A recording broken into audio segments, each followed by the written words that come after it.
भारतात जगातील सर्वाधिक टायफॉइडचे रुग्ण आहेत।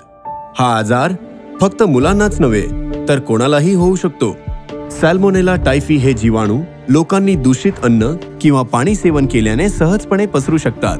चांगली बातमी अशी की लसीकरणाद्वारे टायफॉइड टाळता येऊ शकतो। तर मग उशीर नको, तुमच्या डॉक्टरांचा सल्ला घ्या आणि लवकर लसीकरण करून घ्या। विसरू नका, हा काही साधा आजार नाही। टायफॉइडकडे लक्ष देणे गरजेचे आहे।